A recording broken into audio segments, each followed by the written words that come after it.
Sitting with me tonight, as always, is our chair of our crisis committee, the Honorable William Allen. We have our National Action Network staff and our Legal Night team right here in the House, and of course we always start with the two that make Legal Night possible for all of you, and that's of course the head of our youth team here at National Action Network and the Youth Huddle, and that's the Honorable Ashley Sharpton, and of course Patrice Perry, who's one of the coordinators here at the House of Justice. Winston Gilchrist is our videographer, and he's always on the scene, and of course he does our weekly broadcast every Saturday here at the National Action Network. We have many of our staff in the House, Brother Mo and others, and nothing can happen at the House of Justice with all of the people that both work here and volunteer at the House of Justice, and we always give them the greatest appreciation that we can, because nothing can happen without their dedication to the House of Justice, to the leadership of Reverend Al Sharpton, and to their own determination to be part of the pursuit for justice. We have a group of attorneys that are the regular attorneys for Legal Night, and they will all have a chance to say hello to you, but I always read our list of our Legal Night team, and so our Legal Night team is Robert Bellison, Andrew Burson, David Blum, Gary Certain, Kyle Edmonds, Jeffrey Emden, Barry Fett, Carmen Giordano, Pete Gleason, Kenneth Gilbert, Gabrielle Harvest, Ted Kessler, Glenn Myers, Kim Parker, Edward Pachado, Royce Russell, Joe Schmelkin, Denise Service, Wiley Stecklow, and Kareem Vessup. And of course we have others who are very much becoming a part of our family, and that of course is Attorney David Yearwood, who I believe is with us tonight, and others who will be joining us throughout the call. For those of you that are listening or trying to find out how to get in, you can pass the word along. You can join the Zoom at the meeting ID 881-7082-4381, and the password is Legal Night, all in lowercase. And if you want to call and you want to tell somebody, well, call in if you're having trouble logging on. Just call in at 1-312-626-6799, and we will welcome all of you here with us at Legal Night tonight. Just a couple of quick things that you all should be aware of course, and I'm sure you have heard it every time you turn around. I'm sure you've heard it, and I'm sure you've also heard many people say that this probably will be one of the most, if not the most important election in your lifetime. And so Election Day is November 3rd. So no matter where you are, when you are, how you are, you need to make sure you go out and vote. You can also vote early, and early voting in many places, you have to check the particular state and location to know exactly how to early vote. In New York State, early voting goes through November 1st, and you can go to the Board of Election to find out what your early voting site is, and or you can hashtag, is it? Harlem Week of Action, or you go to Find My Poll Site. My poll site, is it findmypollsite.vote.nyc? So there you go. So you can do that, or again, if you're like me, just type in New York City Board of Elections, or New York State Board of Election, or Kentucky Board of Election, or Georgia, or wherever you are, and it will take you to where you need to go. Everybody should also know, if you haven't gotten your book already, the Reverend Dr. Al Sharpton has a new book out. It's called Rise Up, Nation at a Crossroads, and is out in the bookstores. You can order it. You can call National Action Network and get the book site, where you can go right to the book site and order it from any of the major booksellers, whether that's Amazon or Barnes and Noble or some other independent booksellers, but get the book. It is a great book. It has a tremendous amount of insight into the crossroads that we are at right now in this nation, and you want to make sure you have read it again. Reverend Sharpton also has that unique characteristic that I always say. You know, people said that Kevin Bacon, the actor, was 6 degrees of separation from everyone. Well, Reverend Sharpton is about 1 degree of separation from everyone, and he's one of the only people that has a personal and close insight to both President Barack Obama and President Donald Trump, and a lot of that is in the book. A lot of other stories that you wouldn't believe until you read them, and you can't read them unless you get the book. So please make sure you go get the book. Call National Action Network, 877-626-4651, or go online and you will find it, and you should get it. Right now, I'm going to turn it over for a second to the head of our crisis division here at National Action Network, the Honorable William Allen. Good evening. Good evening. Thank you, Councilman. And good evening out there.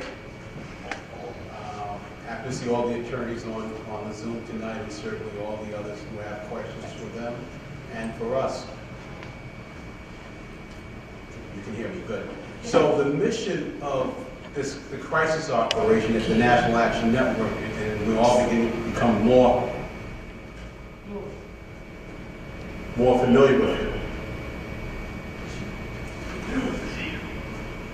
It's serving those in crisis, regardless of the size and definition of the crisis, by improving their social capital skills, as well as building organizational and civic leadership capacity to serve communities of long-standing need. And that's pretty much our mission and our 4 steps. As we always remind folks, all crisis assistance matters get full attention, no matter how small or big they are. Initial contact is through the National Crisis Call Center to accept a brief and detailed record of the crisis assistance requested, recording the call date, full name, all telephone numbers, email, city, state, zip code, need for a lawyer, area of law, and timeline.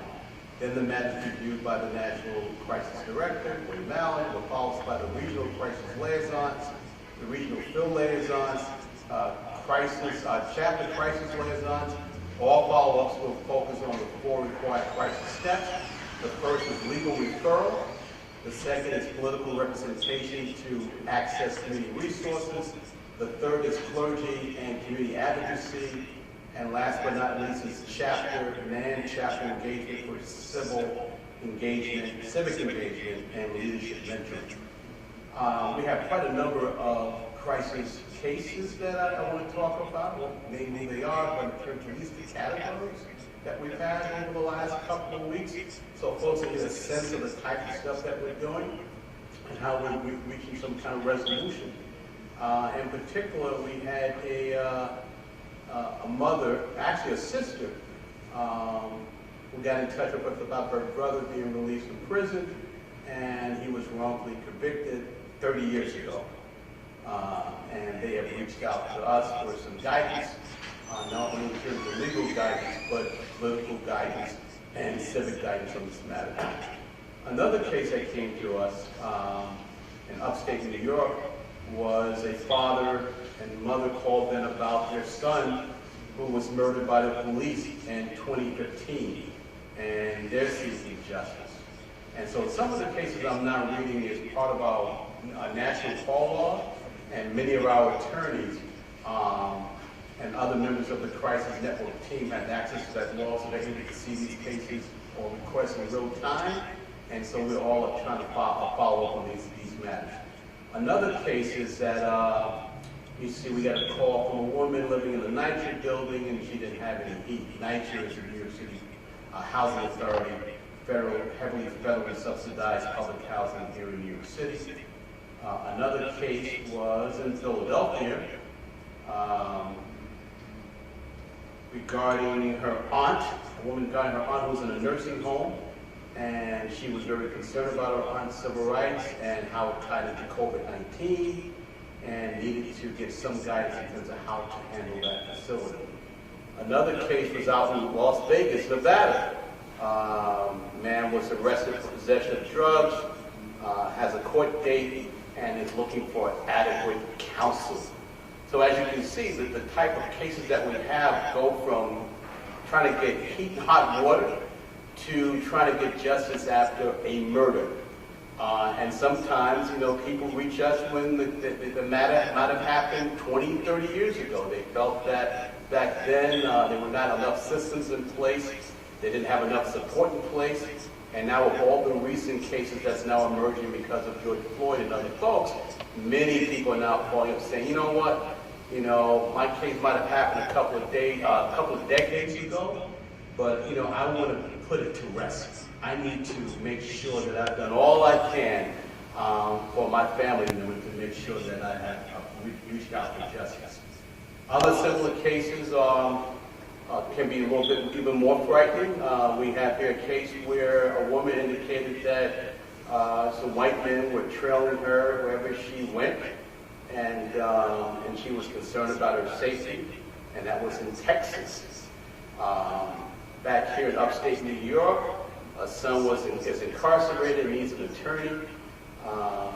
Case in here in Yonkers, parole papers were not complete and wanted someone to assist them with their parole documents. So we have some kind of administrative stuff going on here. And if you look at some more early stuff in the month, let me look at this 3. Here we got in Connecticut, need an attorney for a business matter. So as you can see, some of our cases are not just criminal justice. Some cases are for business, for housing, employment, education, as well, of course, we said criminal justice, and the gamut goes on and on and on. We get about maybe 200 to 300 calls a week, and many of those calls are very serious legal matters or matters that require some kind of guidance. So that's the update on crisis counselor. And I'm here. And did you tell us your team yet? Yes, I forget. Thank you. We have. I want to leave out the team. Thank you so much. We have a great, great team, and I really want to give them some acknowledgement. So we have now divided the crisis operation into regions, and the Northeast region is headed up by Brenda Ricketts, who's a longtime member here at the National Action Network. One of our new members and young members is Trayvon Butler, who just graduated from Morgan State College. He's heading up the Southeast. We also have Joshua Curitan, who's heading up the Midwest. And we have a PhD candidate, Giovanna Marks, who's heading up the West Coast and the Southwest.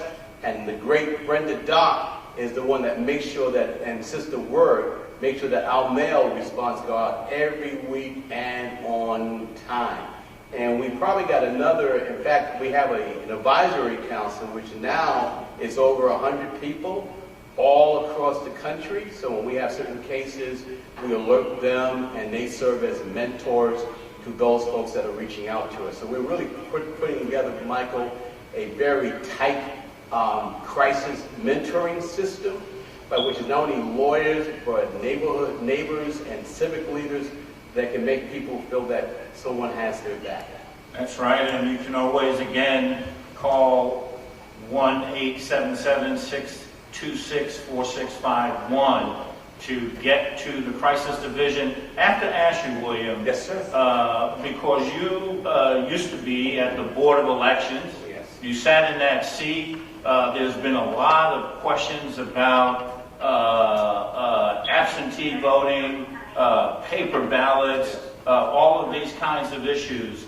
And so give people something to either give them some direction, no matter where they are in the country, with regard to if they're voting by a mail-in ballot, absentee or otherwise, or other issues that they may confront. How do they make sure they can charge through that so that their right to vote is not suppressed in any manner? I strongly encourage them to make sure. No, but My kid is on grade, and I have been calling since the beginning. We'll come back. Okay. We'll come back to you, Ms. Gray.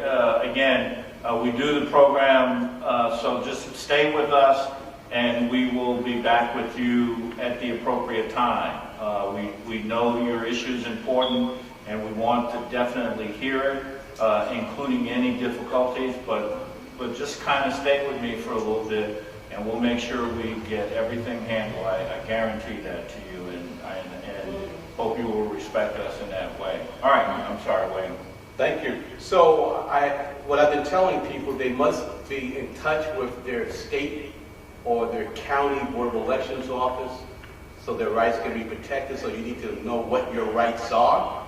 And all of those agencies will have on their website what your right is as a voter.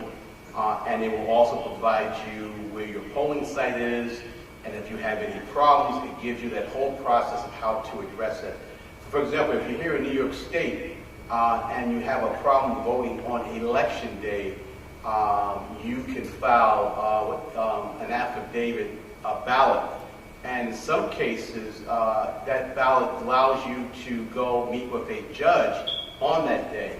Normally here in most of the boroughs, the judges are stationed at the Borough Board of Elections office or some other central location by which people can reach that particular office. There are also a lot of great organizations like ours, the National Action Network. So if you call here and you're looking for help or guidance in that matter, we'll be more than happy to help you and to assist you in making sure that you're talking to the right people. We have become affiliated with a couple of major organizations around voting rights, and they have been helping us. I've had quite a number of folks call me, and I sent them to those people, and their matters were assisted. So if you have some, and then of course there's the vote.org, which has been incredible. If you go on that website and you put your address in, it tells you your early voting site as well as your regular site on National Election Day. It also gives you a sample ballot of everybody that's running in your particular area. So list from president all the way down to someone running for judgeship or a party position. So we're here to help you. So if you call 877-626-4651, we'll be more than happy to direct you to the right source for your matter can be properly addressed. All right, William, thank you so much, and we really appreciate that. We're going to go to Katrina Jefferson in just a second. I just want to also say that as soon as we come through Katrina, you're going to get to meet the attorneys tonight. We're going to have each of them say a quick word to you before we get into our presentation tonight, which will be brought to us by Attorney Wiley Stecklow. All of us have been dealing with policing issues, and Wiley will be talking to us about that tonight when we get there. But right now, speaking about policing, in New York State and in many other states, there's been a major move as a result of so many of the recent cases, and particularly George Floyd, where a number of states across the country and on the national level, a lot of discussion again about policing and how best to bring about what I always refer to as constitutional policing, which one of the things in our fight against stop and frisk, we know that that is the best way to do policing if it's done in a constitutional manner. So there was a listening session that's happening because all local jurisdictions in New York State have been required now to look at how they can modernize and diversify and improve overall their policing strategies. And so Katrina Jefferson, who's the national coordinator here at the House of Justice, will tell us a little bit about what happened the other night. Katrina Jefferson. Attorney Hardy, and welcome to everybody to our final legal night of 2020. Last night, the National Action Network, here at our House of Justice, our headquarters in Harlem, we had the wonderful opportunity, I will say, in spite of all the, I'll say, challenges that the community has seen with the NYPD or with policing in general, we had the opportunity to host a conversation with the commissioner, We had Chief Juanita Holmes, who's the head of collaborative policing. And also the highest ranking African-American female in the history of the NYPD. We had the Assistant Chief Pontello. We had Assistant Chief of Manhattan North, who's important to our jurisdiction because each neighborhood in the city is broken up into an area, right? And so you have a chief over that specific area. And that was Kathleen O'Reilly. And then we have our community advocates that were part of the NYPD, a part of it as well. But what the department has done, or the organization has done, and by organization I mean NYPD, across the city, they've hosted conversations with 30 stakeholders within those respective communities, invited them to the table, so to speak, to talk about policing in their community, and what they felt like as individuals could bring about change. Last night, it was about a 2-hour conversation. The first half hour was the NYPD presenting us with a video talking about this reinvention collaborative, which Mayor de Blasio introduced earlier on in the year, excuse me, which is co-chaired by 3 persons, which are friends to the organization, to National Action Network, Ms. Jennifer Jones-Austin, Ms. Marvet Arvo, and Mr. Wes Moore, who was present on last night. And they invited community leaders, and it was an open dialogue, COVID responsible, meaning that we were restricted to 50 physical persons within the building. And so we know that there were certain individuals who wanted to be a part, but of course we had to follow the state and the city's guidelines with keeping a crowd down to 50 persons, period. And so even in spite of that, it was a very lively conversation. They actually had it, and it's not the first or the last. They will plan on having this throughout the course of the year, so everyone who lives in New York City or even the state can log in with the next round of conversations that will be available on Facebook Live and via Zoom, similar to how we are conversing now. But everyone had the opportunity to post questions to all the chiefs, to the commissioner who was engaging, and get answers to questions that concern them, or things that they felt like were important that need to improve in their neighborhood. And just from being in the room, from both on the logistics end, but also the participant end, it was an eye-opening experience because 1, we were able to hear from senior officials, but 2, I felt like the community was able to not only bring their concerns, but bring their suggestions and ideas to the forefront. And I'm hopeful that as this series of dialogues continue, that the community can actually be a part of this reinvention and collaborative policing process. And so I encourage everybody to, whether you're in New York or even outside of New York, to follow on social media your local jurisdiction, because one thing I learned was that apparently every month, every precinct has a monthly town hall or a meeting of sorts, where the community can actually take to that precinct their concerns regarding their neighborhood. And so I would imagine that something like that exists across the country. But even if it doesn't, it's very important to stay connected to your local, not just your elected officials, but certainly to your local law enforcement agencies, especially considering the current climate that we're in. The only way we'll see real change, not only is just to vote, but also to get involved with what's happening on the local level as well. And last night, Attorney Hardy, was a fantastic opportunity for us to do so, even within COVID. But we had spoken to the chief and certainly to our local leaders, and they will be doing this conversation again. There will be one for the youth, which was something that they brought up last night, that they wanted to start a series for the young people across the city. And so we know that's to come, but certainly for the adults to be a part of that ongoing dialogue as well.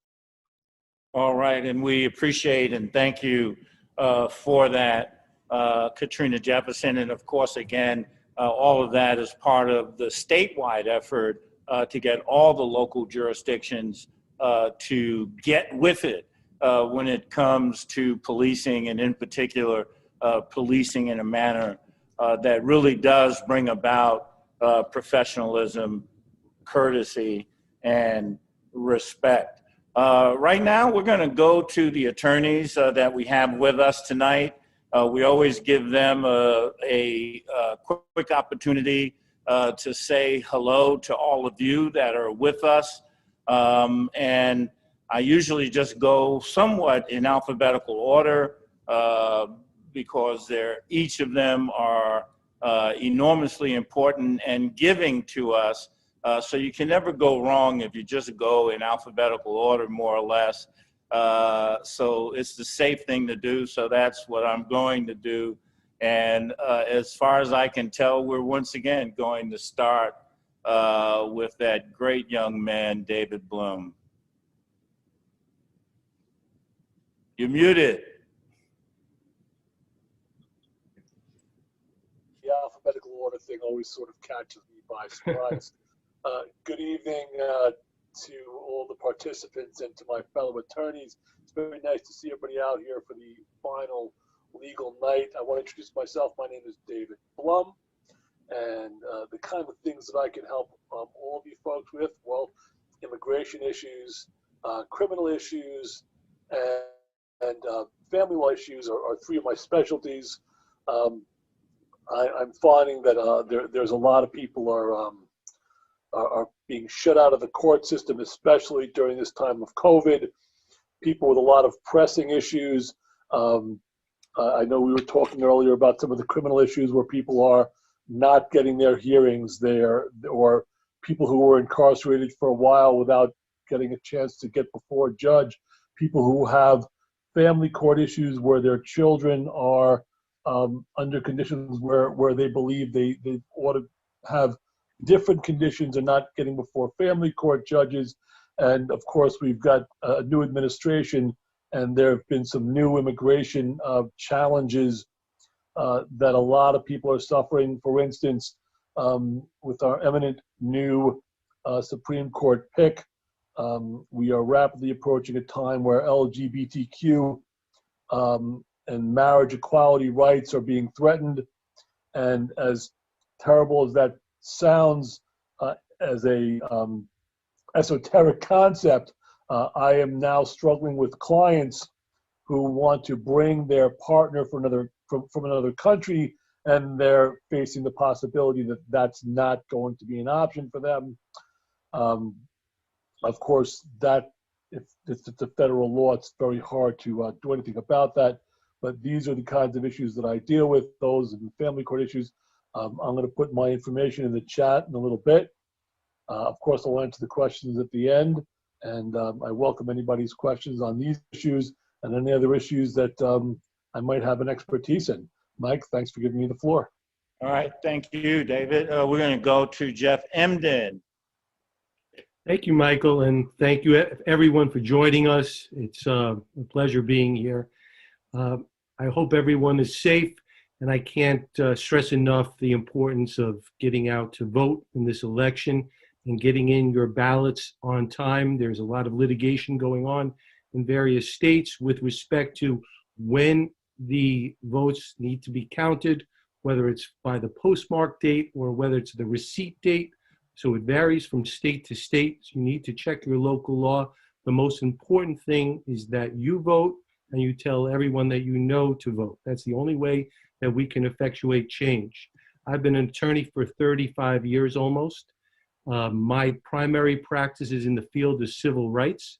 Most recently, I've been involved in the protest cases that are going on throughout New York City in response to George Floyd, Breonna Taylor, and all the other victims of police brutality.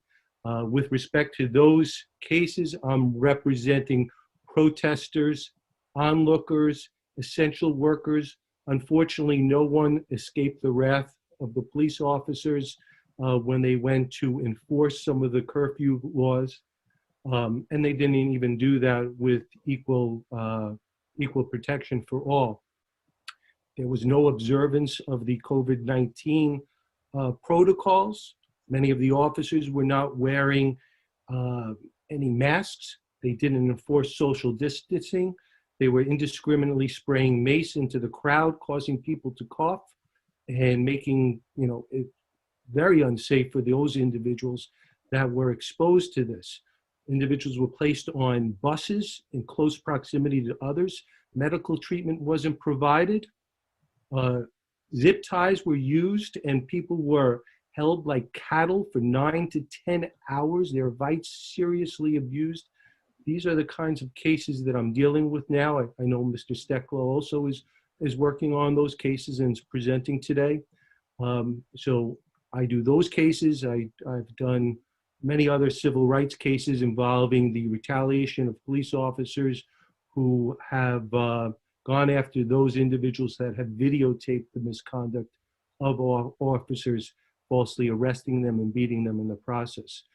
It is of utmost importance that we not be silenced, and we speak out, and we stop this injustice from happening, and that we protect the rights of not only of ourselves, of others. Thank you very much, Michael, and everybody stay safe. All right. Thank you, Jeff. I think our dear attorney and one of our longtime Legal Night partners is Attorney Kyle Edmonds.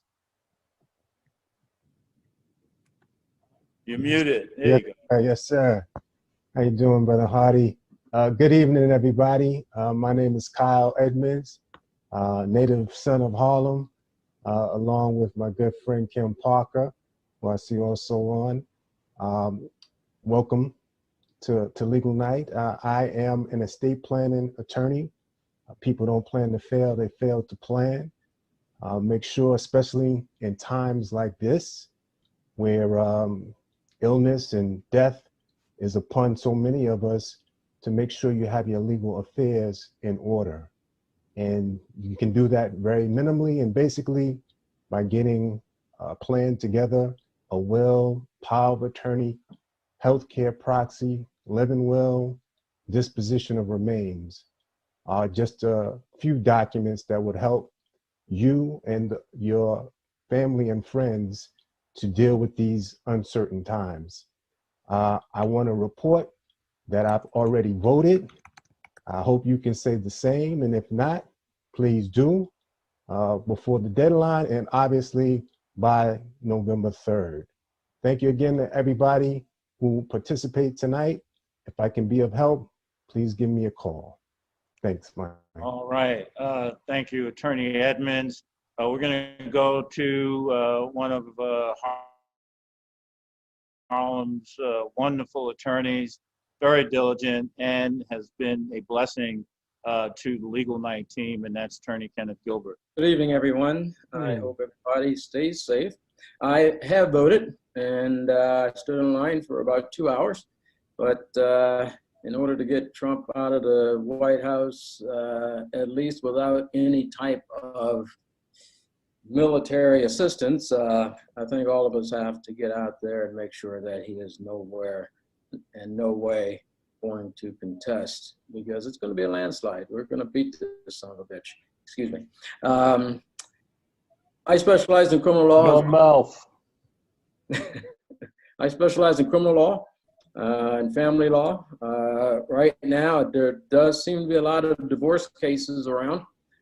I think the COVID-19 has kept people inside too long around their loved one, and there seems to be a lot of domestic violence that I've been representing people on, and divorces that I've been involved in. So just remember, there's a lot of things going on inside apartments, inside of homes. We must at least be diligent enough to talk to people to make sure that they're safe, and that especially women, they have to be very careful at this time. And it is a very dangerous situation from what I can tell based on the cases I've been seeing.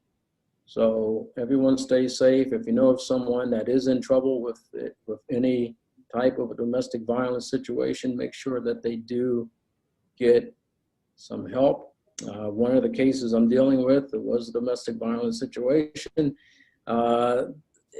In this regard, the mother of the 3-year-old son actually fled the country back to her home country of Russia to get away from her abusive spouse. Obviously, right now, they're trying to get the child back in family court at this time. And but there are some situations going on out there that everyone must keep your eye on so that we don't lose some of the domestic violence victims. My name is Kenneth Gilbert. I am in my office in Harlem on Adam Clayton Powell Jr. Boulevard and 135th Street. And everyone have a safe and glorious time. All right, thank you, Attorney Gilbert. We're also joined by another, in many respects, one of the Harlem legends. She's certainly one of the hardest working attorneys that I know, and probably a future jurist in this state, and that's Attorney Kim Parker. Thank you so much, Michael. I really appreciate that. So I'm a native of Harlem. I have a practice here for 20 years now, and I specialize in co-op and condo law, as well as child support, visitation in the family law area, and civil litigation. So I'd be happy to answer any questions that I can.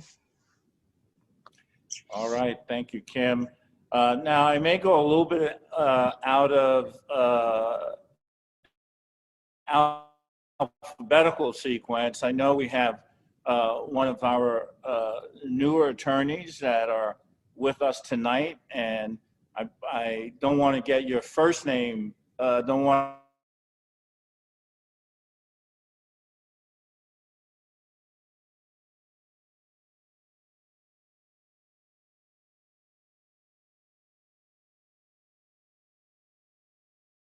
Durakis left Durakis and Panic. If you have been to Legal Night before at NAN, I've been to Legal Night at NAN. I know you guys are used to seeing on the Zoom Miss Barry Fret, who's working on a big motion tonight, so she couldn't be on. You know, personal injury accidents, whether it's a car accident or premises case, slip and fall. Like tonight's a hectic, rainy, you know, miserable day, and you'll see a lot of slip and falls happen. We also have a full service civil rights division specializing in excessive force, wrongful conviction, malicious prosecution. I know, you know, we've already spoken about the protests and a lot of the abuse that happens at the hands of, you know, unfortunately, the people that are supposed to be protecting and serving us. Doesn't always happen that way. We also do wrongful convictions. So we are, as I said, a full service PI firm. My motto was always, I hope you never need me, or need us rather, but if you do, we'll be there for you. We'll fight zealously for you. And I'm just happy to be here and offer any type of advice or, you know, just open the conversation up for whatever anyone needs. All right, and we appreciate you, and you're absolutely right. Thank you for reminding me. See, that's what happens when you get older. So you stay young, because that happens. But yes, and sorry, and let me add, workers' compensation goes along with that, workers' comp as well. Yep. And the Ella Fracas Law Firm has been a great help to National Action Network, and we certainly appreciate them and the firm. And of course, as you said, there are so many people across the country. You know, one of the hardest things is to have been wrongfully convicted, and to be able to have places to go where you can seek justice on that is tremendously important. Next up, and he will be presenting later on, is Attorney Wiley Stecklow. Good evening. I'm so happy to be here and happy to be able to present later with my good friend Brandon Del Pozo, who is also here, former Deputy Inspector of the NYPD and Chief of Police of Burlington, Vermont. I'm an attorney who focuses on civil rights and civil wrongs. When the police are engaged in misconduct and they're harming your rights, that's when I expect to get the call and I can come in and help you. I was at a protest just 2 days ago where I was able to negotiate with the police ahead of time in order to facilitate the free expression of speech at that activity, which included a very large helium-inflated Trump baby. And I actually have a small one with me. So you can't quite see it. There it is. So this was about 6 stories high, downtown Manhattan. And it was really a great time, and the police were very helpful in facilitating the event. So I'm excited to present later about the future of policing, and I look forward to speaking. All right, thank you. And I know, Attorney Schmelkin, I did not misread the alphabet, but I'm holding you last for a reason, so stay with us. I'm going to go to Attorney David Yearwood. Good evening, everybody. My name is Yearwood. I'm an associate at Arent Fox, specializing in intellectual property, and I also have a background in labor and employment law. So to the extent that any of you need any assistance with either trademarks, copyrights, things of that nature, or if you have certain labor and employment issues, I'm sure I can talk to you about those things. And again, I'll make sure that my information is available. All the best to you, and everybody be safe out there tonight. And please make sure everybody get out and vote. And to the extent that you cannot wait till November 3rd, don't wait, because that night is going to be a special kind of stupid. So, you know, to the extent that everybody can get out earlier, I'm going to encourage everybody. Let's just get the vote out and be done as soon as possible. Thank you. All right, thank you, Attorney Yearwood. Now, with the exception of Joel Schmelkin, I think I've covered all the attorneys. If not, speak up and introduce yourself. All right, I think we're good then. All right, let me tell you why I left Joel Schmelkin last. You know, all of the attorneys, and we're winding up. Tonight is the last night of legal night for the year. As you all know, legal night is the last Thursday of every month, except for the month of August, November, and December. August, we always give everyone a break because people travel in the summer. It's everyone always needs a little downtime, particularly from having to be at legal night, which you know can on their nights when legal night is enormously stressful. Because you're addressing so many important issues that people bring to you, and some of them are very critical, and you know, so people need a break every now and then. So we take that August break, and of course, November and December are the national holidays. So when we come back, but this year and tonight is the last legal night of our 10th year of doing legal night here at National Action Network, and we have a great history attached to it.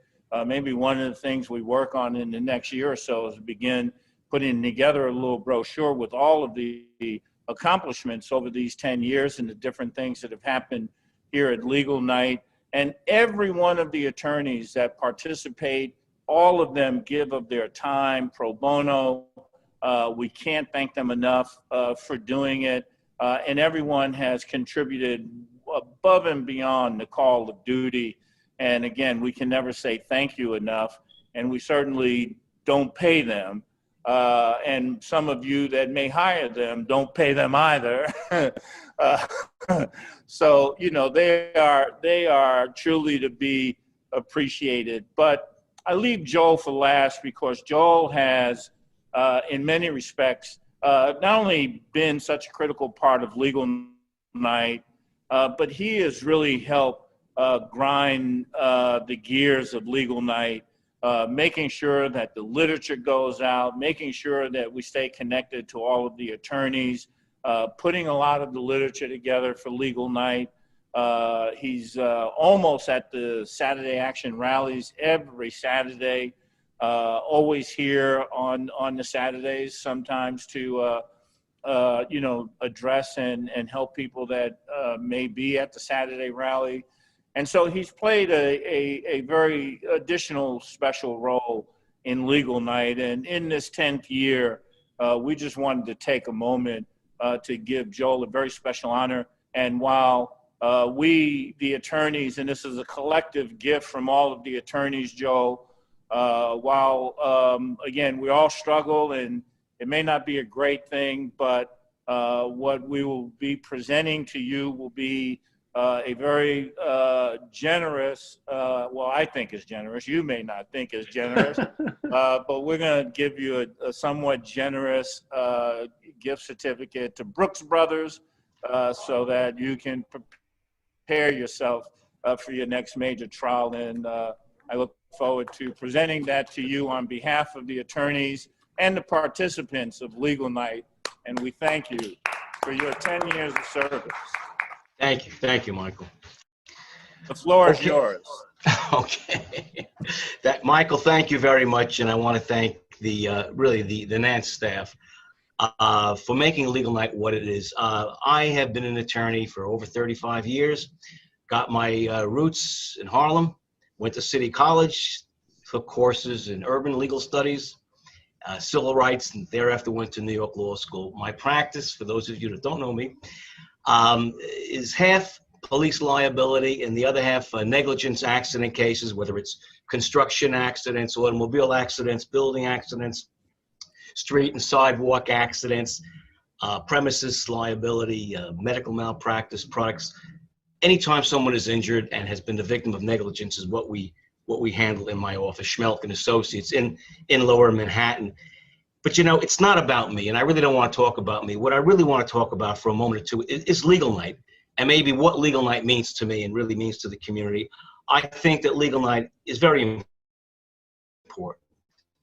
And it's important because of the fact that it serves as a platform for those who maybe don't have access to who don't have access to attorneys.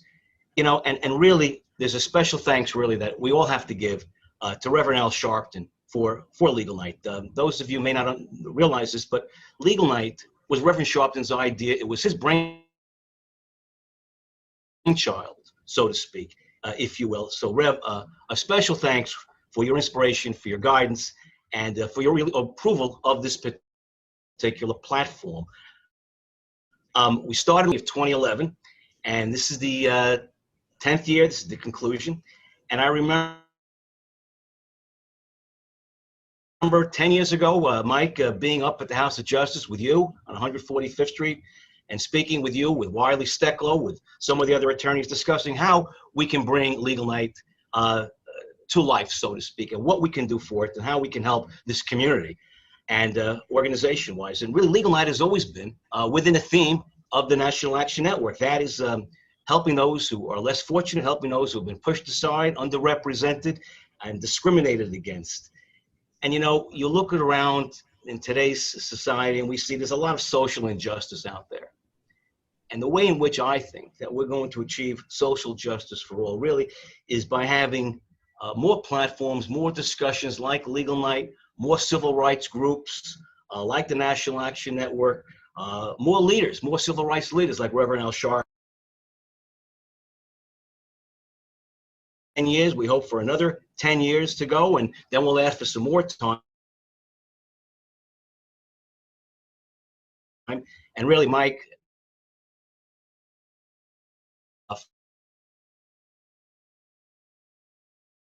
sometime soon. Enjoy the rest of the program. Don't go away. Thank you. All right. Thank you so much, Joe. Really, really appreciate that. And let's give Joe another big hand. Congratulations. All right. So Attorney Wiley Stecklow, who introduced himself to you. Wiley, we're going to throw it to you. Before I do, and before we get eventually to your question and answers, again, we always remind everybody that engaging with the attorneys and doing Q&A with the attorneys does not constitute an attorney-client relationship.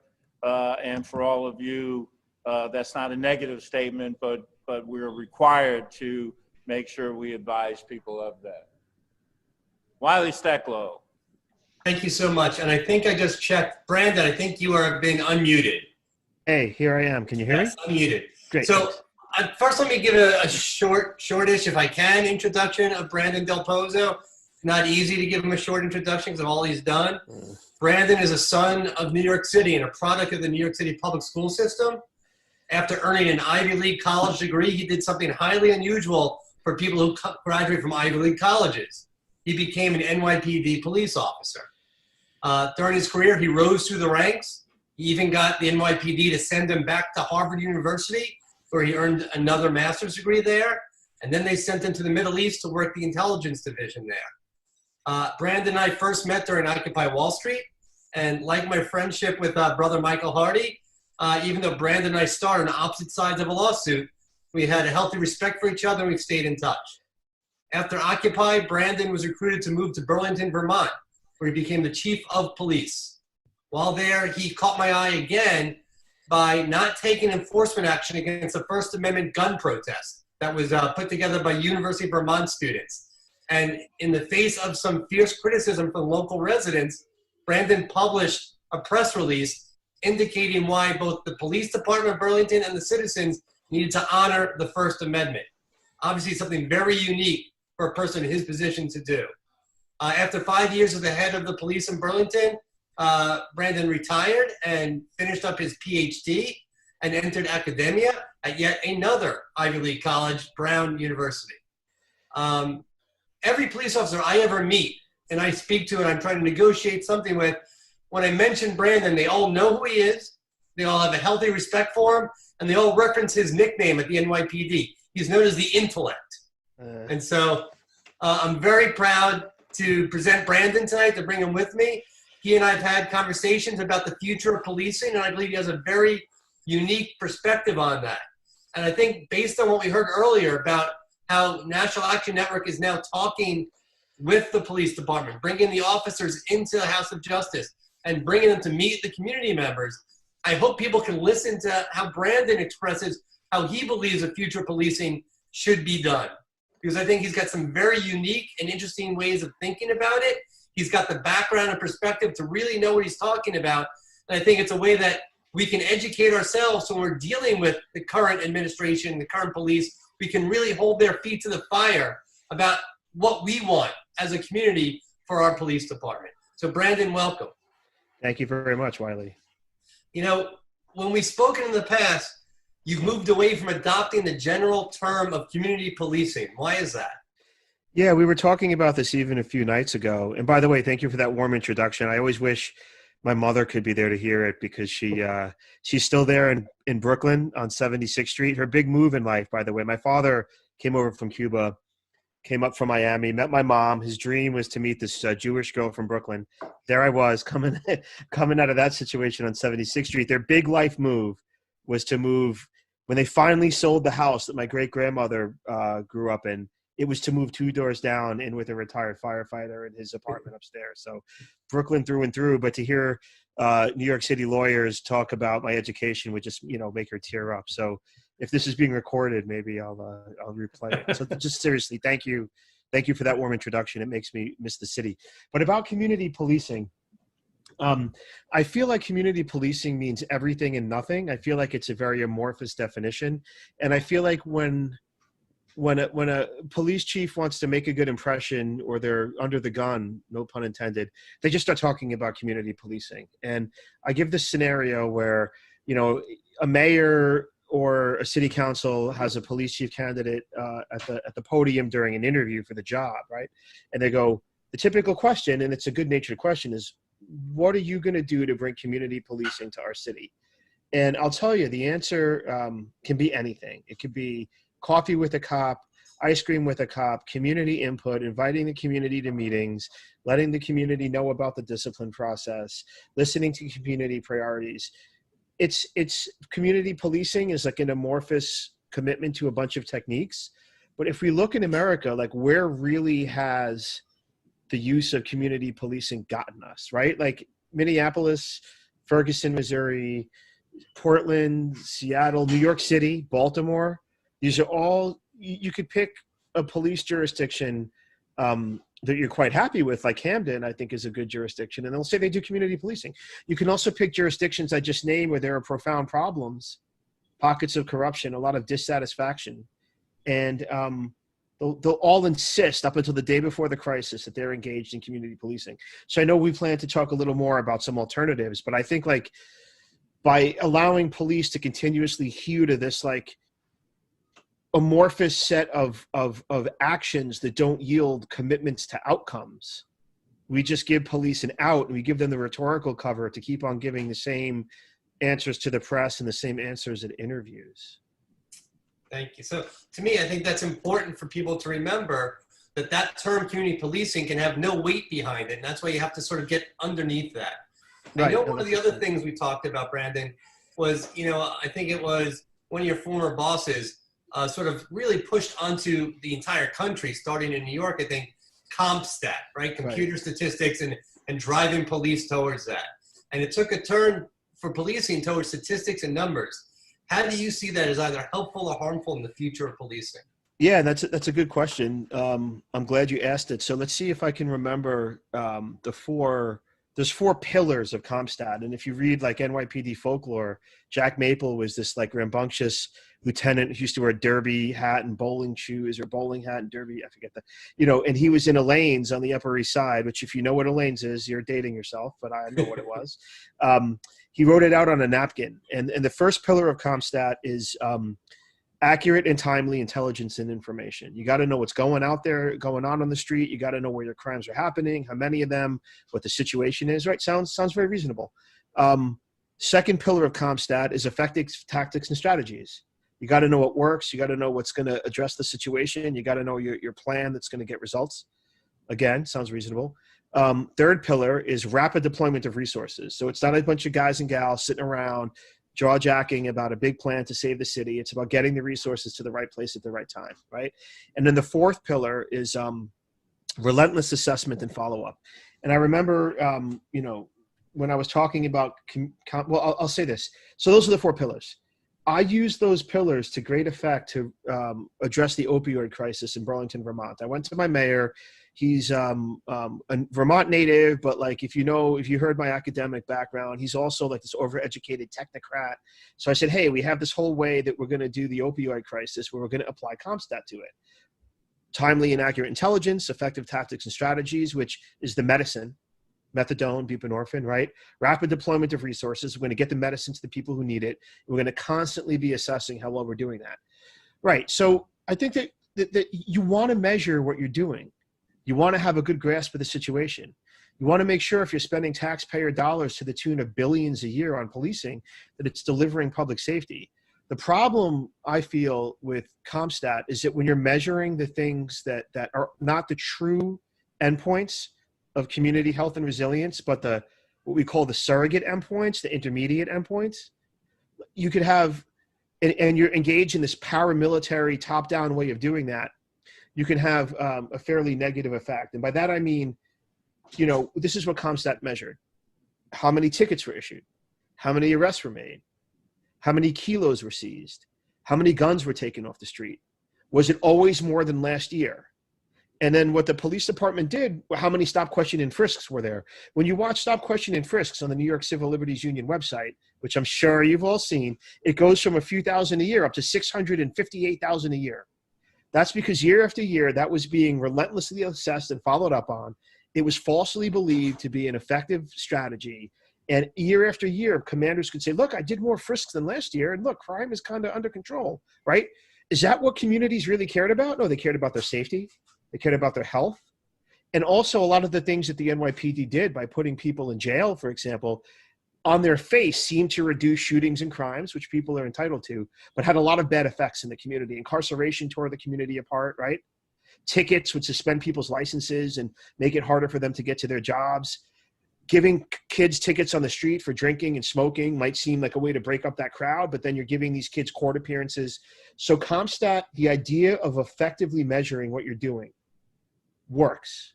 But when you hold police accountable to the ultimate measures that they're just not what a community cares about, you get what we saw in New York City.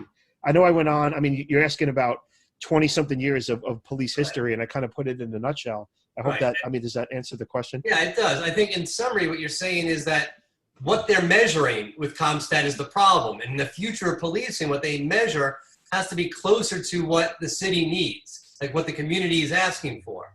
And I know you have an idea about aligning the goals of the police with the goals of the city public health and the civic life. No. Thanks so much. Again, I know, Wiley and I listen, like no good attorney. I mean, he'd want me in the box without preparing me if I was a defendant in the NYPD. That was our first introduction, but he did prep the witness. So I knew he was going to ask these questions. Thank you. No, I felt like, I became a cop after going to Dartmouth because, Dartmouth was my first experience out of New York City. I went up through the public schools. I was fortunate to go to Stuyvesant, but just taking the train to Stuyvesant from Bensonhurst every day, my parents would just take a step back. I'm talking to New Yorkers. I'm up in the Adirondacks right now. My mother didn't even know what Stuyvesant was. My 5th grade teacher said, I think your son's bright, and I think he should go to this when he gets older, this high school in Lower Manhattan on 15th Street where the smart kids go. That changed my life, a free high school that puts kids into a good college. And when I went to Dartmouth, it was such a relief because going to Stuyvesant was hell. It's now the D train, used to be the B train, took it from 79th Street to the L to First Avenue. I saw a homeless guy stab kids in the back on the way home. One of my high school classmates was just playing pool after school. He was hit by a stray bullet and died. I was robbed at the L train was not where the hipsters came and went from. It was like you look down the L train on First Avenue and said, my God, that's Williamsburg. That's the frontier. It wasn't, I had a friend, and this goes to answering Wiley's question. I had a friend who also got into Stuyvesant from my junior high school, and his parents didn't let him go. And they didn't let him go because they said, we're just afraid of putting our son on the train. And I look back to thinking about how his opportunities in life were foreclosed because of how dangerous New York City was. So all these years later, I became a cop because it was a way, if you remember in the 90s, it was hellish. I said, how can I make this a safer place? My ambition was never to enforce the law or to rack up arrests or get that big stack of medals on my chest. It was always to say, you know what? I wish New York City wasn't a place where you were afraid to take the train. I wish New York City wasn't a place where you got hit by stray bullets playing pool. I wish it wasn't a place where I had to spray kids with mace on the L train once just to get home safe because 5 kids surrounded me and tried to rob me. What I realized as I became a chief and I was dealing with the opioid crisis in Burlington was what I cared about was a community's health and its resilience. And policing, if it just sets the goals of arrests and the crime rate, it's missing the ultimate goal, which is violence reduction makes a community safer. It reduces stress. It reduces fear. Reducing, robberies and shootings reduces mortality, reduces morbidity, reduces injury. Keeping the roadways safe, right, reduces injury. And also just what the police do, if you've ever been, on Church Avenue or Utica or Fifth Avenue or anywhere in the city or Prospect Park, cities are these crowded places where people are all competing to use public spaces for their own things. Some people want to barbecue, some people want a drum circle, some people want reggae, some people want hip hop, some people want to play sports, some people want to sit and read, some people want to play chess. Wiley knows this very well. Protests are one way to use a sidewalk. Vending is another way. Conveyance is a third way. So it's not only safety and health, even drug addiction, mental illness. This is all about community safety, community health. But also, police need to be the referees that help a city use its civic spaces fairly, right? And you don't want to just leave it up to the community to do that themselves, because then the people who get there first are going to lay claim. The people who have the most money and the best connections are going to lay claim. The people who are the most intimidating are going to lay claim. And then other folks, if 90% of the community says, listen, this is the time for the barbecues, but then someone else wants to play a violin. I'm just making something up. You don't want the people you don't want just the 90% who do something one way to stop the other 10% from doing it their way. So ideally, to answer your question, what I realized about policing as I became a chief was our ultimate goal should be to align the city's public safety goals with its public health goals, which forces the police to measure things like the effect of giving tickets to suspend people's licenses, the effect of using force to stop crime, the effect of taking people who are having mental health crises in handcuffs and bringing them to the G building in Kings County, the effect of maybe making an arrest for a bunch of kilos of heroin, but then taking that young man and putting him away for 20 years, the effect incarceration has on a community. If you're doing things now that make a community safer, but that down the road make it less healthy, you're not meeting that goal, right? If you're not accounting for how the force you use to keep a community safe today has downstream stress and mental health effects, you're not meeting the goal of public health. And if you're not doing everything you can to fairly make sure that this really crowded, boisterous city is is fairly accessible by protesters and barbecuers and people commuting and people protesting. You're not doing your job as a cop. So that's kind of how I see the future of policing is really about public health and civic virtue. All right, one last question, and then I'm going to turn the program back to Brother Michael Hardy.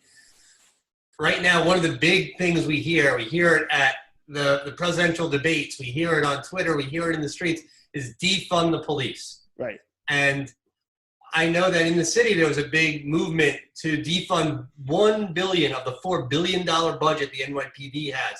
That did not pass through the city council, and the police had the budget back. As a former deputy inspector of the NYPD, what is your view on defunding the police? Yeah, so one of the things I have the privilege of doing now is my main research interest. So, I mean, I got my doctorate in philosophy from the City University of New York, and I wrote my dissertation on the relationship between the police and the democratic state and what police owe the democracy they're supposed to serve, which is why I went on that long, meandering monologue about, public health and all of that. But the work I do now is about addiction and about the opioid crisis. And one of the things I've seen firsthand is that we have a lot of policing resources in most cities, but we don't have things like access to enough addiction treatment, to the right type of mental health intervention. So the idea, listen, I mean, I'm against abolishing the police, which I know is the final step of defunding. And I think that a lot of places like Minneapolis, originally in the wake of the George Floyd murder, which is what it was, they voted to abolish the police. But now a lot of the Black communities that were represented by the men and women who made that vote are saying, hey, hold on. It's been a long summer. I'm not exactly sure I want the police to just go away. I say that because defunding the police, insofar as it swings a pendulum very quickly in one direction, unless it's done carefully, it could have very, very negative effects on a community. And so I know, you and I had a back and forth about this, Wiley. I don't know if I want to skip ahead a bit, but this is what I'm not saying. And you don't want the police, when you talk about defunding them, to just pick up their ball and go home. Oh, you're going to defund me? Sorry, my cat just jumped on the table and almost took the whole tablecloth with her. That could have been, sorry about that, folks. My cat's telling me to hurry up. So you don't want the cops you see in a lot of cities to get so indignant that you're eliminating their budget, that they just pick up the ball, go home, stop responding to calls, and stop serving the community. That's unacceptable.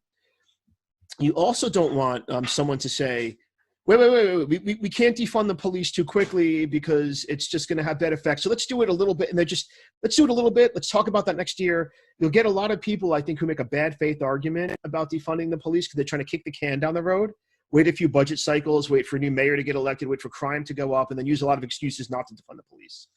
What I'm saying is a little bit more subtle, and it comes from being a bureaucrat. I worked as a bureaucrat as a chief of police. To build out the alternatives to policing in a city like New York with 8 million people and a $60 billion budget just takes time. It takes not one budget cycle, but 2 or 3 budget cycles. To replace police with citywide mental health, you want to build apparatuses that can get to any place in the city within minutes, that have a transportation network, that have a communications network, that are represented by a labor union, that are there 24/7, that have, buildings that they turn out of. That might not be the police. That might be crisis interventionists. That might be addiction services workers. That might be community peacekeepers. All I'm saying is defund, but not in this way where you're making a political statement that kind of sets things off balance. Understand that real defunding could take 2 or 3 budget cycles to hire people, build them up, create the human resources network, create the training, create the positions, build the buildings, buy the communications, all of that, right?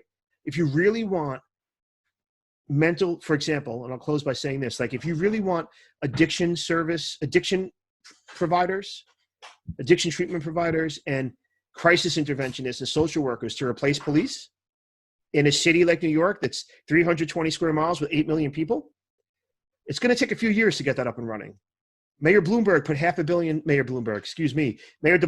$500 million into an alternative like that 2 years ago. He has very little to show for it. All I'm going to say is defund, but do it very, very methodically and bureaucratically and give it the proper care it deserves. Great. That was my final question, so I'm glad you got into that portion of it. I want to thank you so much for taking the time out. I know this is your second panel of the night, second Zoom presentation you're involved with for a community. And so I really appreciate you taking the time and agreeing to do this. So thank you so much, Brandon. Yeah, thank you. I just came from the National Bar Association where we were talking about policing in the election. I'll mute myself, but I'll send out an email link to folks. If you want to look at the National Police Foundation's guidance for police being impartial and fair on election day and not being an intimidating presence, but at the same time protecting people who are intimidated by others, we put a lot of thought into some resources that local police should pay attention to. I'll just give folks that resource in the box and then I'll sign off. So Great. Thank you, Wiley. Thank you so much. Thanks so much. Good to see you. All right.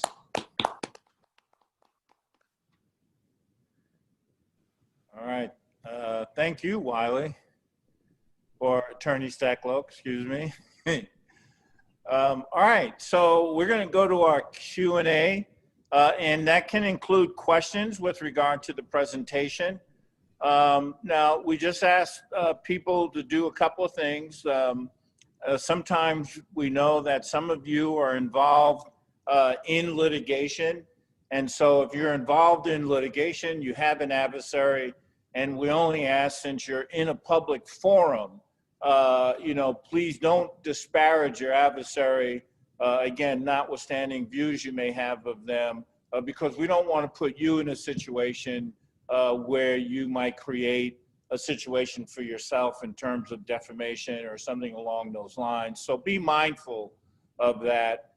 And we also always tell people, because you just never know, if you just, and Brandon would be the first to tell you, if you just killed somebody down the street, don't tell us. You can talk to one of the attorneys privately and address that. And of course, I say that jokingly, but sometimes people do forget we're in a public forum. So please, again, just be mindful of how you speak, and of course, be courteous to others who may also have questions. So Patrice, who's first up? So first up, we have our college student. She didn't put her name. All right. So first up is our college student. You didn't put your name, so we're just going to call you our college student. Good evening. Hello? Yep, we can hear you. So I have an issue that's been going on for like 5 years. I actually moved from that college to a different one. This whole time, so I was discriminated against, and there's other personal things that I'm not going to disclose as you advise, that I can talk to the lawyer, like really personal bad things that were done to me in school. I live in a dorm. And so I was discriminated against in college and retaliated against. So 5 years down the line, now with the Black Lives Matters and everybody running on the street, like all the Black people should be treated equally. Finally, the Department of Education got back to me like, hey, you know what? 5 years ago, you mentioned this and you want to, take care of it now. So being that it's been 5 years, I feel like I was discriminated against in school and by the DOE. I would like to speak to attorney about civil rights that's especially related to education, please. They don't understand it either. Okay. Anyone want to speak to that very quickly? No, we couldn't understand it. All right. So, yeah. So what I would suggest, and we have attorneys that specialize in education law. And so, what I would say, I think in all institutions, particularly as it relates to students, there a lot of the student institutional relationships are governed on some level by the handbooks within the college, the various complaint procedures, and some of the other general rules within the institution itself. But again, there is a whole body of education law, and of course, there are rules with regard to certain matters as it relates to education in terms of the legal rights of the student. And so if you just reach out tomorrow, 1-877-626-4651 to our crisis director, William Allen, we will provide you with the name of that attorney so you can speak with him directly. Thank you very much. All right, Sandra Gray. Good evening, and thank you for your patience. You're muted. Do we unmute? Yeah. All right, hold on. Okay. Oh, you have to unmute yourself, Sandra. Can There you hear you me go. now? Yep. Yep. Yeah, and let me apologize. Earlier, I wasn't aware of the order of things because I had called in and the gentleman gave me a number and told me how to be a part of this panel. So I didn't know if my name was on a list, so my humble apology. Oh, you're okay. You're all right. And first of all, as I was listening to the last gentleman that spoke, the former policeman, I am an advocate for police. I think very highly of them. And I often let people know that you have to learn how to separate the title from the person, because the police, an officer is a title, but underneath the uniforms, you have a person.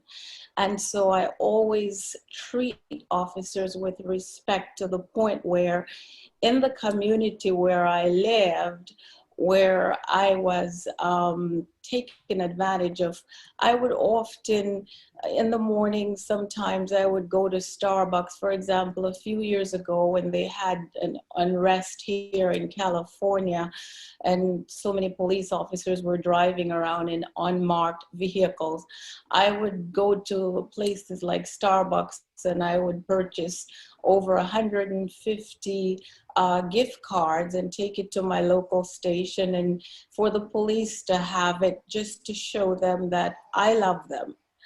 Unfortunately, sometimes when you do the right things, you are not treated based on your conduct and who you really are.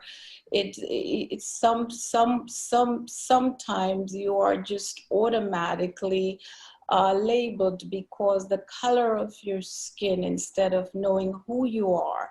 And this doesn't go for all police, because there are some fine officers that I know that are the definition of officers and gentlemen. At the same time, I have come to experience that there are some of them who join the force just to use that as an umbrella to carry out certain behavior against people, hate crimes, and the umbrella shield them.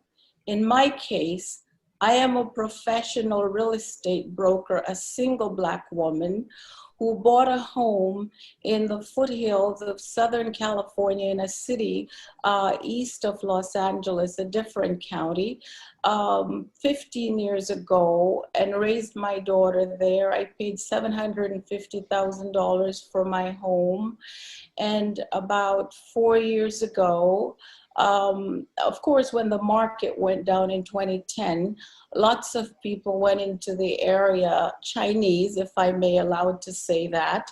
And these are multi-million-dollar homes. At some point, the values went up, and the area is an area that is well sought after. So the Chinese would go in the area and buy a lot of the properties that are foreclosed from the bank, and they would pay cash for these properties. So about 7 years ago, a woman, a Chinese woman, moved on my street, and she bought a foreclosed property. And she tried to get close to me, and I am a very private person. Nevertheless, I acknowledge her.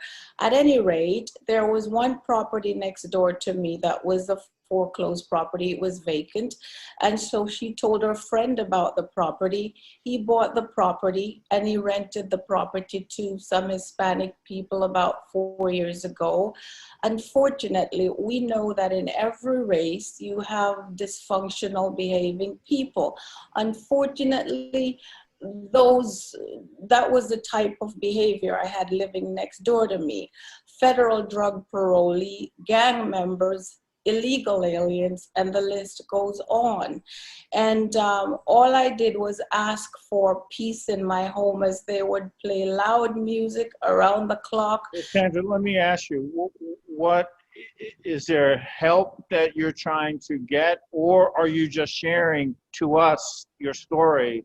Well, in order for me to, and I understand because time might be of essence, I'm trying to get help because what happened to me is that they were harassing me and my daughter in my home. And they told me that if I call the police, I'm going to have trouble on my hands. I put up with it for as long as I could. Eventually, I began to call the police. Long story short, the police would go to their residence because the police department was predominantly Hispanic, so are the tenants. So they would go there when I made the call and they wouldn't come to me. And they painted a picture as if I were the perpetrator. Eventually, what they did, they brought in people to put restraining order on me in my home a year and a half ago. Then I lived away from my home for almost 2 years while I kept paying the mortgage and paying rent. And then one police officer asked me to meet him there so he can see videos because I had about 12 cameras on my home. It's a 4,200 square foot house. When I arrived there, he kidnapped me and he told me he wanted the keys to my home. And he said, if you didn't give me the keys, I'm going to beat you. And he threw me in his car and he said, I'm taking you to the station. And if you don't sign papers, I'm going to beat you. I have no family here. I was born in Jamaica. I have lived here for 40 years. I had to reach out to my only sister in Pennsylvania who witnessed everything. So long story short, he kidnapped me and locked me away for 9 days. And nobody told me why they locked me away and what for. When I finally got out of there, when family stepped in and got me out of there, on paper, they put on there that I was 5150. I have no job. I called 911, everything to assassinate my character. And I am the opposite of all of those things. In the end, the police who kidnapped me told my daughter that he felt bad because he participated in a scam because her mom is a remarkable person. So here I am. I am out of my home because the Chinese who helped the Mexicans to carry out this against me, the Chinese are the ones living in my home, and I have to be renting 4 storages and living in a little apartment with my daughter. And every attorney that I tried to reach out to help me, all they told me is that unless you suffered broken bones or death, we cannot help you. It's that in itself is a crime. Somehow stole your deed or so do you still own your home, or? I don't own the home because what happened is I'm going to just fast forward because I don't want to prolong your time.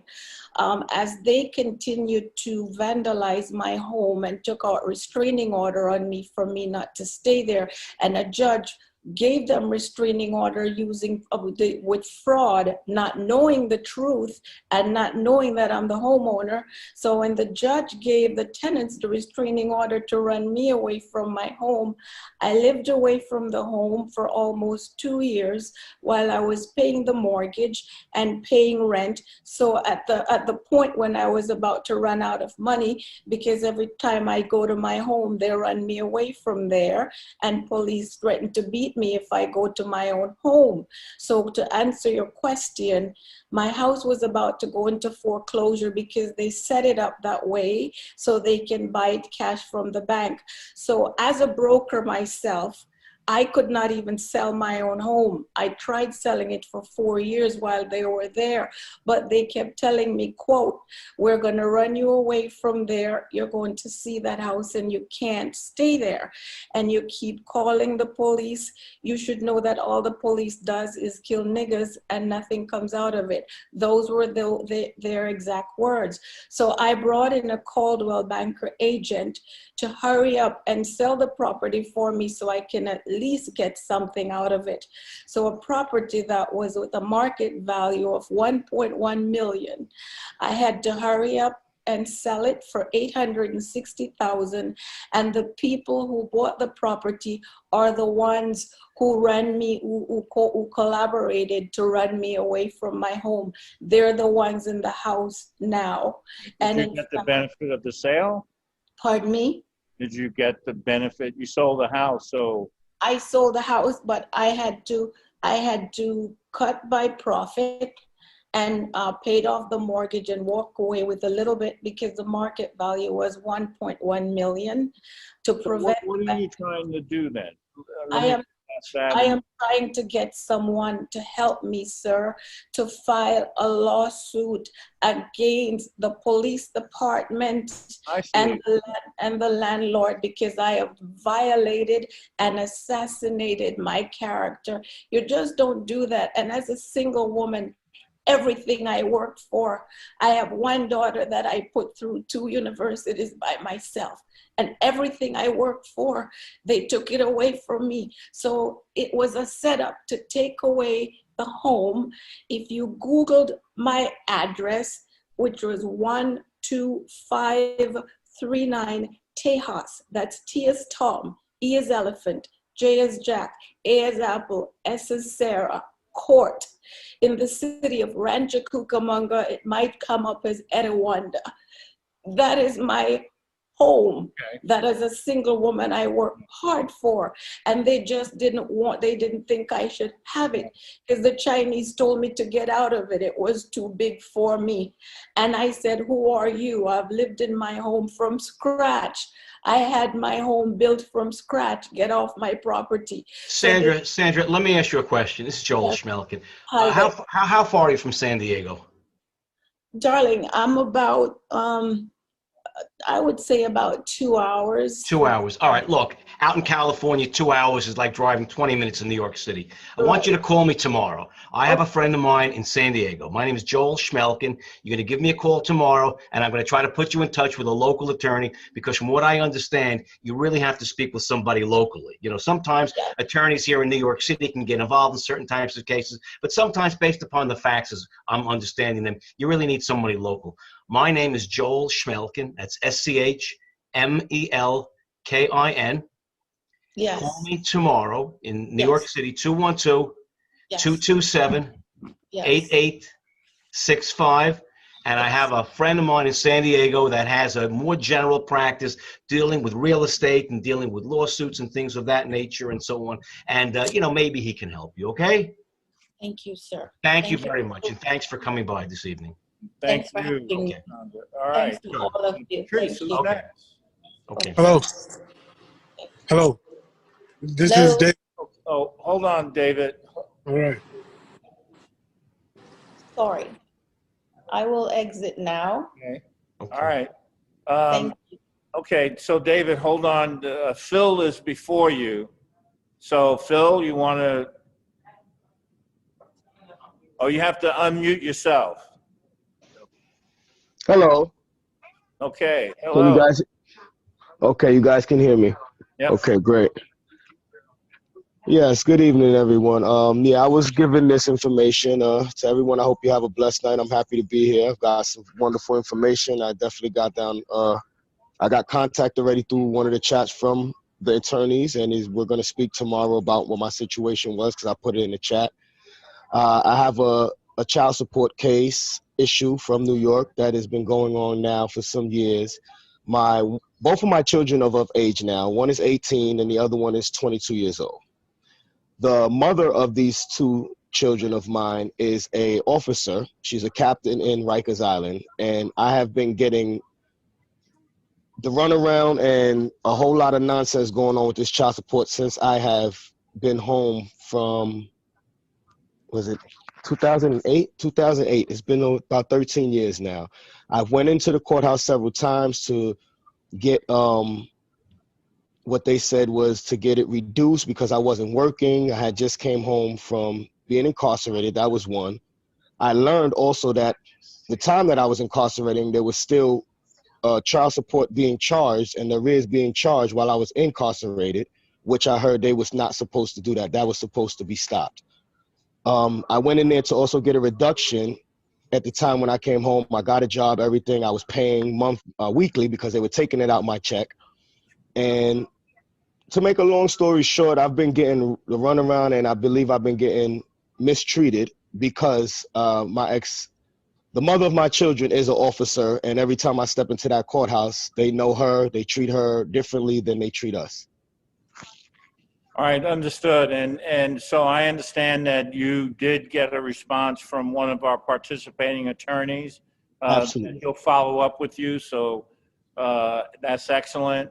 I think we all can recognize that, you know, the situations that happen in family court are always very traumatic. And I think we always realize that if there's the appearance of impropriety, that is not fair to anyone. And in your case, it may not be an appearance. And so please make sure you follow up with the attorney. And thank you for being with us tonight and for sharing.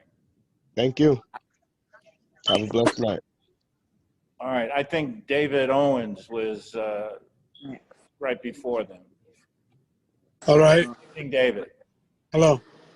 My name is David Owens, and I have a case in the United States District Court for the Southern District of New York. I sent the complaint to 500 Pearl Street, and the thing is that an arm of mine was broken in an arrest of me on the date 11/2/2016. I sent the claim to the United States District Court for the Southern District. I have the docket number, and I've been trying to get an attorney to represent me. I filed a motion with the court for a court-appointed attorney, and the judge made an order, and in the order, he denied the motion without prejudice, giving me permission to give him the motion at a later date. And he said things to the effect that he wants to see whether the case has merit, and he wants to see whether the case is complex to a certain level. And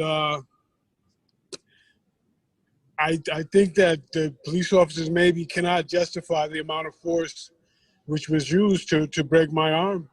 Actually, to the complaint itself, to the amended complaint, I attached 2 pages of the arrest record from the date 11/2/2016 to show the arrest, and I attached a page of the hospital record to show the injury, the break of my arm, to show the connection between the arrest and the injury.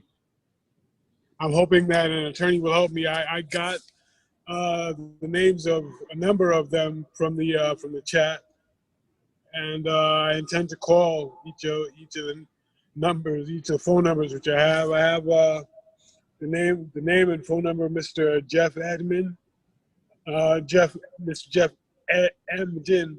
Emden, yes. Right, Ms. Keontae Sutherland. Yes. Mr. Wiley Stecklow. Yep.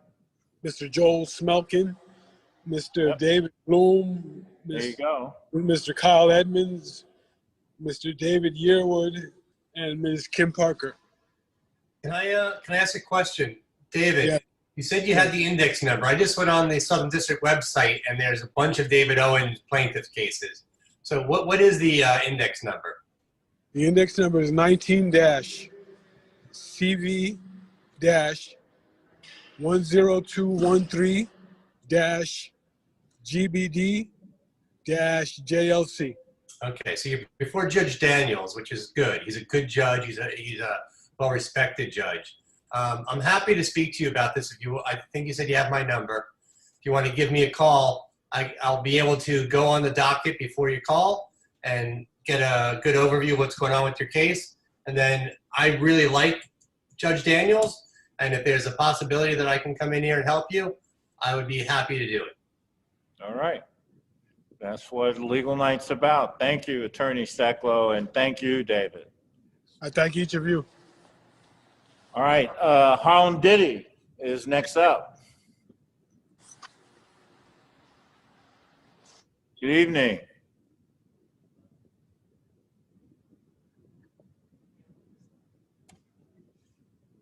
Hello? Oh, yeah, Harlem Diddy, are you there?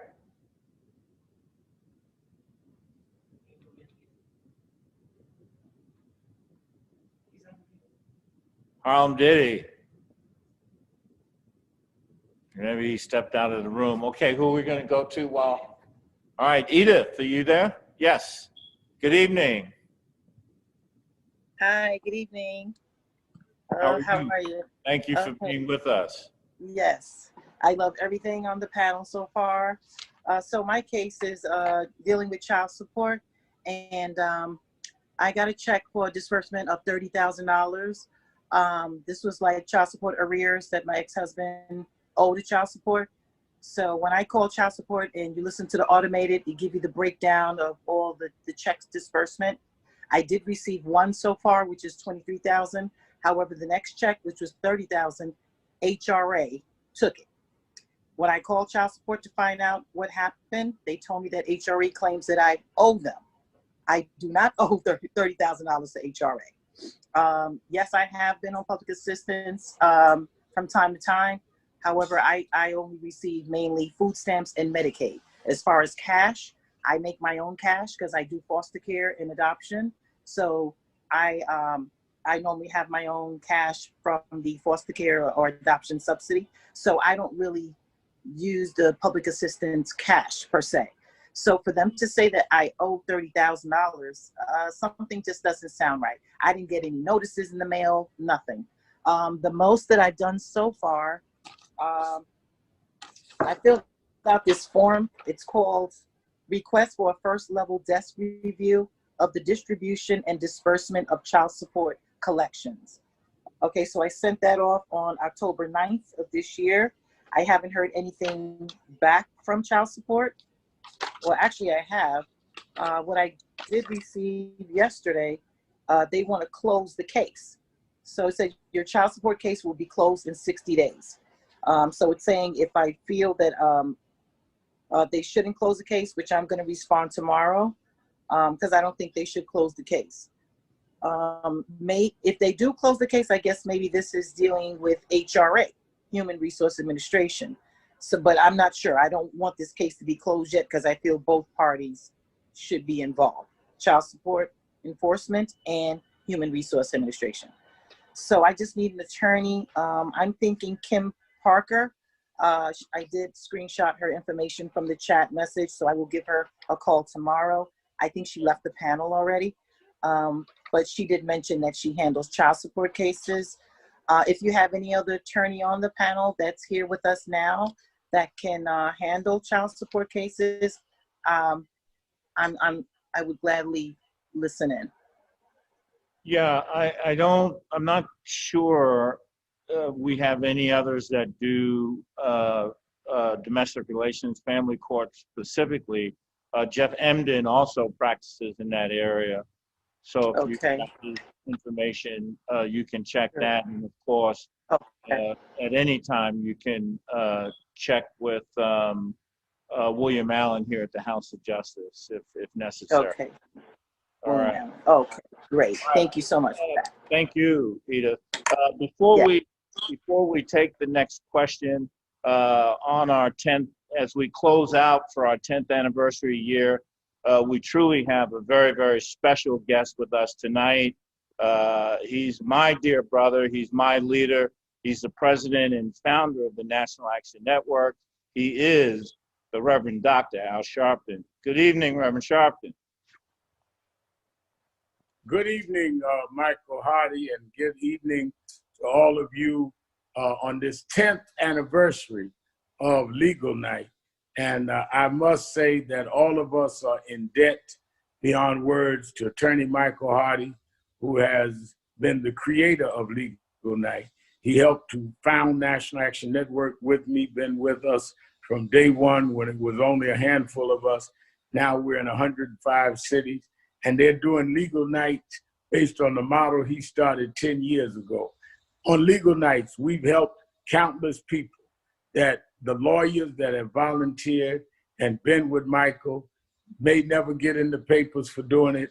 Michael never goes for a headline, but we've done everything from working with President Obama to commute sentences and watch people that come to Legal Night saying, my son is in jail, and then seeing their son walk down the aisles at a Saturday Action rally. Legal Night has helped people from having situations with their utilities at home to police brutality. This decade has been a decade of legal excellence at a very grassroots level, but has reached the top corridors of power in this country. And I think we're all indebted to you, Michael, and indebted to those lawyers that think it's not robbery to work in a community where you're not getting legal fees, you're not getting a dime, you're working because you really believe in justice for all. And on this 10th anniversary, I wanted to come in and congratulate you and let you know that one of the real pinnacles of National Action Network, of the civil rights movement in the 21st century, and one of the real pillars in our community has been Legal Night, the last Thursday in every month for 10 years, for a whole decade. People knew they could come if they didn't have a dime and get the same kind of legal advice that rich folks would get downtown. And you should be proud. And I can only think the only thing better than the 10 years of Legal Night is the coming 10 years that you're going to beat what you've done the first 10. Thank you. God bless you. And know that you're an important part of making history. All right. Thank you, Reverend Sharpton. We appreciate all that you do and have been to so many people that are on this call, and particularly the people that come to Legal Night, because they come because of the leadership and the environment that you've created here at National Action Network for people to get the help they need when they need it. All right. Thank you. God bless you. Keep up the good work. And, you know, I don't care how long Legal Nights last. I'll see Michael first thing in the morning. He's always the first in the office. That's right. All right. Good night. Thank you, Reverend. Good night. All right. All right. I think our, okay, our next question. All right. Corey Pendergrass, you're up. Hey, how you doing? Good. Yes. Thank you. Good. So I'm dealing right now with a current housing tenant problem. We recently had our owner of our property pass away. Well, at least we were told. It was stated to us that she passed away. And right now, we've had a bunch of random people come in and state that they were owners of the property. We haven't been given any paperwork. We haven't been given any IDs. We don't know who these people are. But we, you know, went along, you know, because we were told that they were the family inheritors of it. And we paid a couple months worth of rent since. But we paid it in partial sums, you know what I mean, because we don't know who they are. And on top of that, it's a pandemic and things of that sort, and things have kind of slowed down on our end. But we have been recently getting harassed by them, and us and other individuals in the building. They've been shutting off the lights on folk. Just recently, somebody in the building has had to call the police on them. I have had to call the police on them. They've been grabbed our stuff and just threw it. You know, stuff, you know, we've had all types of violations in the room. And right now, it's like we don't know how to go about it because we've been told that they are owners of the building from them, but we haven't been getting any ID. The city hasn't contacted them about it, and we don't know how to go forward because how is this even housing tenant if the person hasn't even shown any identity to show that they're owners of the property? You know what I mean? And we've been getting the runaround. Even just recently today, you know what I mean? They came through banging on the doors, talking about open the door, banging on the doors. and you know, I had to file a police report against them. And it's like I don't know what I'm at my wits end because I don't know what else to do. You know what I mean? They grabbed all our stuff. They started, you know, throwing it and whatnot. We had some stuff in the hallway. And it's like, I know the mayor recently launched a new proposal called the Mayor's Office for Housing Tenant, for tenant protection and whatnot. And it's like, and I just found out about that recently and whatnot.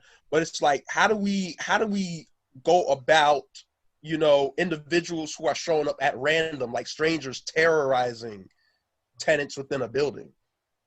You know what I mean? Yep. May I? Yes. Hi, Corey. Dave Blum. I'm an attorney in New York, and I do handle landlord-tenant issues.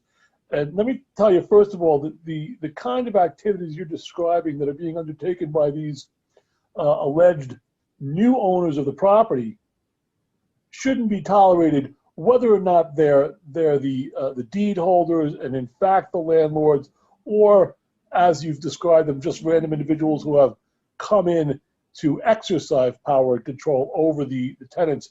Nobody can act that way towards tenants who are in the property. Yes.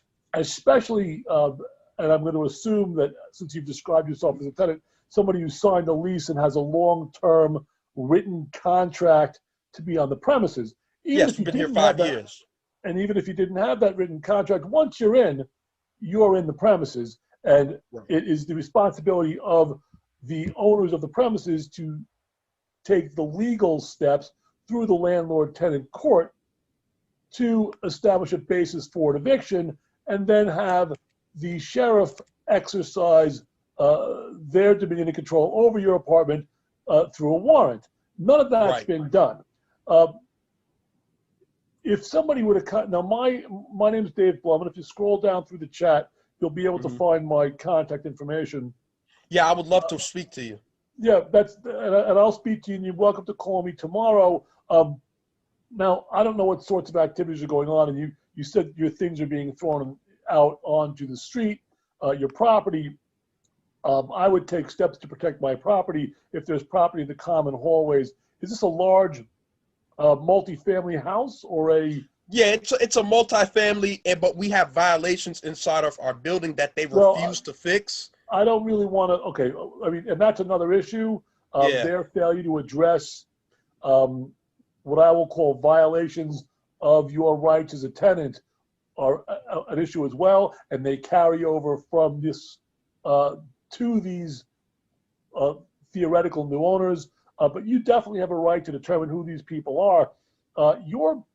In this instance, one of your greatest weapons and the weapons of your fellow tenants is to withhold rent. But I would do that as a group. Yes, somebody in our building is also withholding it as well. Actually, but I mean, guy, we're going to talk later, but I think that there's going to have to be a group of you to get together, to band together, to show that, you know, you as a group are not going to tolerate this sort of malfeasance, these violations of your rights, your individual rights as tenants in that building. My name is David Blum. Do you know how to get into the chat, by the way? I'm looking here and I don't see your contact. Scroll. I was early on there. I got in here a bit behind, so I don't tell you what, previous Corey, message. Corey, you got a pen? I'm gonna write. Yeah, let me go ahead and write this down in my my phone. Okay, and so I'm gonna go ahead and do that because I want to give some people time here. My name is David go ahead. Blum. David Blum. That's BLUM. Simple name. 212-947-9416. And the last thing is my email. Ready? David at DavidBlumNYC.com. DavidBlumNYC.com, right? David at, that's exactly right. Go knock on. I mean, it's kind of late tonight. I don't know what your neighbors are doing, but if you could. I spoke to one of them, and they actually had to leave the building because they turned the light off on them this morning. He actually had to call the police on them. That's highly illegal. There's an order to show cause that ought to be filed on your behalf. Call me tomorrow. Probably noon would be a better time. We'll spend some time talking about it. Okay, just confirm 947-9416. That's correct. Okay, I got you. All right. Excellent. Thank you both. Thank you so much. All right, who's up? Prophetess Kim. Good evening. Hi, good evening, everyone. Recently, I was terminated from my job, and I feel like my rights have been violated. I worked for the same company for 8 years. My job is unionized, and in order for them to terminate, I know it's an at-will employer, but in order for them to terminate, I at least had to been on some type of written or counseling. I was not on any written, any counseling, no verbal, perfect attendance. And I basically feel like my job was sabotaged. Even last year, for example, I worked from July 29th until October 10th with zero pay. Because the company failed to pay me. The manager kept saying that he was putting in the paperwork for me to get paid, and I worked 3 months straight before they paid me. Once I threatened to call the Department of Labor, that's when they decided to pay me. So that's just one example. Another example, a manager told me, yes, I can go on vacation. So I went and I took vacation, and then he tried to say that I was like a no-call, no-show to work. And so I had to file, we have something called QIR. So I had to file like a code. I had to file like an investigation to prove that I wasn't a no-call, no-show, and that I was actually allocated, given the time and taking the time. But I have like a long-standing history, and I keep very good records and documentation. So I just wanted to know if I have a case, and what can I do to kind of, I guess, fight for any other person that might be harassed by and retaliated against. I feel like I'm the only woman in my store, and that was part of the reason why I was let go. So it's just a lot. I'm sorry. A small chain, or is the store, is it one of the major retailers, or? It's a major retailer, yes. Okay. Anyone want to speak to that real quick? Kim, this is Joel Schmelkin. If you call me tomorrow in my office, I can speak with you about this. This may be a wage claim case as well. I don't know if you can get my number from the chat, but if not, you could just, it's 212-227. Okay. I'm sorry. I just wanted to write it down. 201. No, I'm sorry. 212. 227. 227. 8865. 65. Thank you. Thank you. Okay. All right. Sharoya Pelza, she'll be our last guest this evening. Good evening, and thank you for being with us. Thank you for having me. I'm from I live in North Carolina. I was born and raised in Brooklyn, New York. And I need help with a criminal matter for a family member. Is there any way that I can speak with someone offline? Yes. Now, is this for a matter in North Carolina or in New York City, or where? I reside in North Carolina, sir. Where's the arrest? Excuse me? Where's the criminal matter pending? In North Carolina. Yes. All right. I think if you want to speak to someone offline, I guess as soon as we get off tonight, okay. Right as we say goodbye, just call right here to the House of Justice, which is 212-690-3070. And we'll get some of your information now, and then we'll take it from there, okay?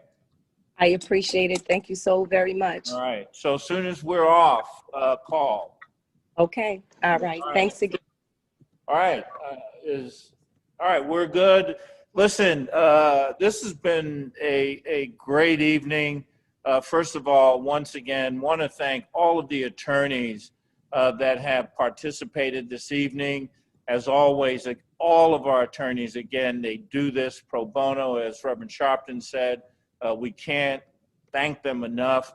On the last Legal Night for the year. They were also very gracious in their responses tonight, and we certainly appreciate that, making these connections and trying to get people to the next step.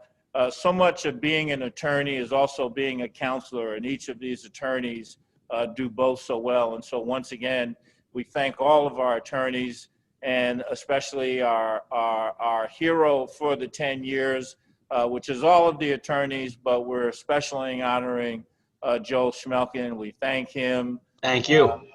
And Thank you. again, we will We love you, Joel. We will be back on the last Thursday of January. And Joel?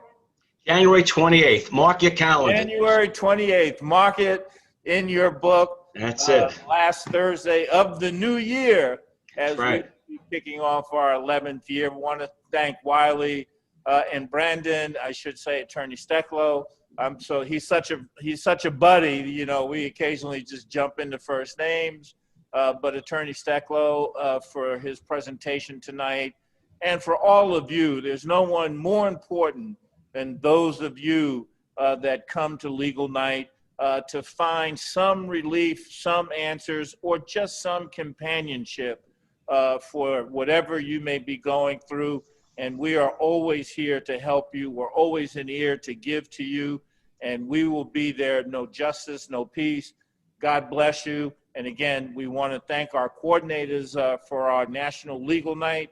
And that, again, is Ashley Sharpton, who also heads up the Youth Huddle here at National Action Network, and our own House of Justice Deputy Coordinator here, Patrice Perry. So again, thank you all. God bless you all. We'll see you in January. Be safe, stay healthy, and have some fun in all of what's going on.